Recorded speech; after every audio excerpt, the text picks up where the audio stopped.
Armée russe a annoncé avoir touché lundi un dépôt d'armes entraînant des explosions qui ont mis le feu à un centre commercial désaffecté. Une possible rencontre entre Recep Tayyip Erdogan et Joe Biden ce soir ou demain. Le président turc Recep Tayyip Erdogan a annoncé mardi la tenue d'une possible rencontre avec le président américain Joe Biden ce soir ou demain à Madrid à quelques heures du sommet de l'organisation du traité de l'Atlantique Nord. Moscou interdit l'accès à son territoire à 25 Américains. La Russie a annoncé mardi avoir interdit l'accès à son territoire à 25 Américains dont l'épouse est la fille du président américain Joe Biden, affirmant qu'il s'agissait de répliques aux sanctions adoptées par les États-Unis. Recep Tayyip Erdogan attend des résultats, pas des mots creux à Madrid. Le président turc Recep Tayyip Erdogan a prévenu mardi qu'il attendait des résultats, pas des mots creux de la part de la Finlande et de la Suède à Madrid lors du sommet de l'organisation du traité de l'Atlantique Nord à laquelle les deux pays nordiques veulent adhérer. Notre principale attente à ce sommet est la solidarité inconditionnelle dont peut témoigner. Le G7 d'accord pour travailler sur un plafonnement du prix du pétrole russe, annonce un haut responsable de la Maison Blanche. Les dirigeants du G7 réunis en sommet en Allemagne vont lancer les travaux visant à mettre en place un mécanisme de plafonnement du pétrole russe afin de frapper une importante source de revenus de Moscou, a dit mardi un haut responsable de la Maison Blanche. L'opposant Ilya Yashin arrêté à Moscou. L'opposant Ilya Yashin, l'une des dernières figures de l'opposition russe encore en Russie et en liberté, a été arrêté à Moscou, a annoncé mardi son avocat Vadim Prokhorov. Des secouristes déblaient les décombres du centre commercial bombardé la veille à Kremenchuk le 28 juin 2022. Ce sera le sommet du tournant, dit le secrétaire général de l'organisation du traité de l'Atlantique Nord Jens Stoltenberg.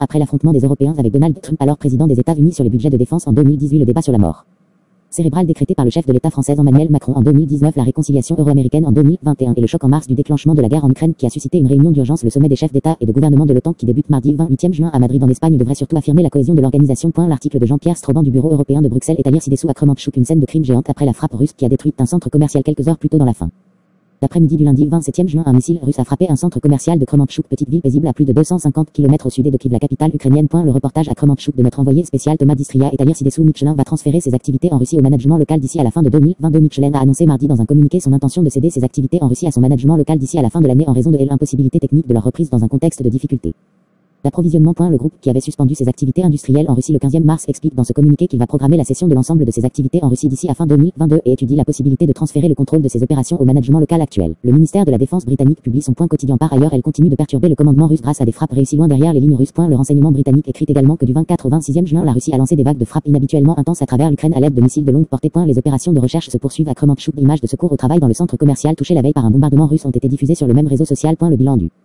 bombardement du centre commercial de Kremenchuk s'alourdit à 18 morts. Les sauveteurs continuent à travailler, a déclaré mardi matin le chef par intérim de l'administration régionale de Poltava Dmitro Lunin à propos de ce bombardement à Kremenchuk, une cité 6 à 330 km au sud de Kiev et à plus de 200 km du front. 0629 images à la une. Des centaines de secouristes et de militaires déblayent les décombres suite aux frappes qui ont touché un centre commercial à Kremenchuk en Ukraine le 27 juin 2020.